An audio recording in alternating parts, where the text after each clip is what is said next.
Hello and welcome. First of all, I'd like to thank South Bend Table Tennis Club for hiring me for the last 23 years. I've been in table tennis all my life. I made the U.S. junior team. I made the U.S. team when I was 18 years old, and I've been coaching in South Bend for 23 years. Before that, I was the national team coach for 10 years, and then I was the president of USA Table Tennis. So I've been in a lot of administrative positions and coaching, and I really haven't trained and even been able to play my game the way I would like to, but that's the way table tennis is, and many of the players at South Bend Table Tennis really want me to try for the Olympics this year.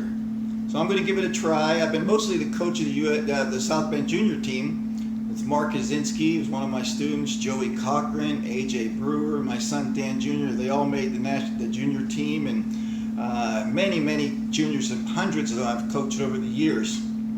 So what I want to try to do is give it a shot and go into training for 6 months and give it a shot for the Olympic trials, and maybe I can make it. I want to tell you a little bit about my family. I have 5 brothers and 3 sisters.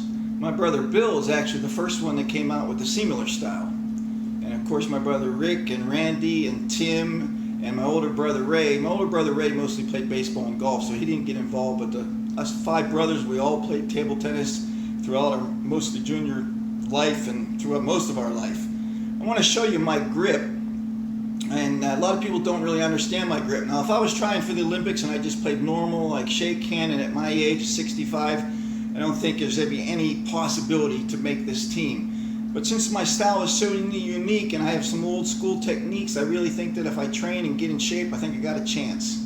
And if you can help me, that would be fantastic. It's going to be expensive because I have to go to the trials, I have to go to some tournaments, I'm going to have to hire a coach, I'm going to have to fly to several tournaments and drive around, and it's going to be just a bit too expensive for me to handle. And with some help, I know I'd go full force for 6 months, and I'll give it my best, and I think I got a shot. I'm going to show you my grip. A lot of people don't know my grip exactly. A lot of them think I put my thumb up on the paddle. My grip on the forehand, most players have a shake hand grip that sits in the back of their hand.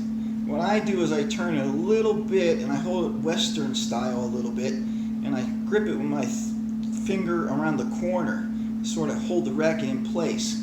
So my forehand is like this, and when I turn it over to my backhand, it's too closed.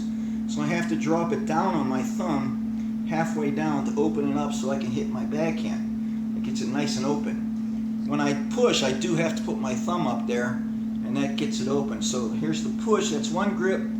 Backhand 2 grips, and then the forehand. I always want my forehand to be like a shake hand grip as much as possible. Now my anti-spin on the other side, and the racket that I'm using, I'm using the Corbel, and I use Tenergy 05 1.9 because I block. I don't like the 2.1, it's a little too fast, but Tenergy gives more spin than any rubber, and I'm a spin player. I have spinny serves, spinny loops, so I'm going to need it. Now the anti-spin on my racket, I use it to return serve sometimes. I use it to block loops sometimes. I like to sometimes put it in the rally so I can change the depth of the ball. So my style is very unique. They call it the Seemiller style. I used to call it the American style, but if they call it the Seemiller style, I'll take it. I did really develop it to its highest level, so that was something I'm very proud of. I want to give you some tips too. Whenever you play table tennis, you got to read the spin all the time. When you return serve, and when someone pushes, and when you loop, and when you're playing against loops, always read the spin. If you're wrong, that's how you learn. But you have to take a chance and read the spin each and every time, and don't just sort of not read it. Should always be in the center of everything. So your stroke should be half backswing, half follow through on everything. When you push, backswing, follow through. Always make sure the backswing and the follow through are equal, and that way you'll be able to make adjustments. So as far as the Olympic trials, if you can help us out, help me out, I think it would be great. I'm really looking forward to going into training. I'm going to be doing it no matter what. It's going to be an exciting time for me. I'm going to be using my juniors at South Bend to train me initially, but then I'm going to go around to maybe Maryland, Westchester, and some other places to stay in shape, maybe go back to Pittsburgh. And I'm really looking forward to it and give it my best. I know I'll be competitive. Whoever wins that Olympic trials is going to the Olympics, and I hope it's me. Thanks for your time, and I appreciate anything you can do for me. Thank you so much.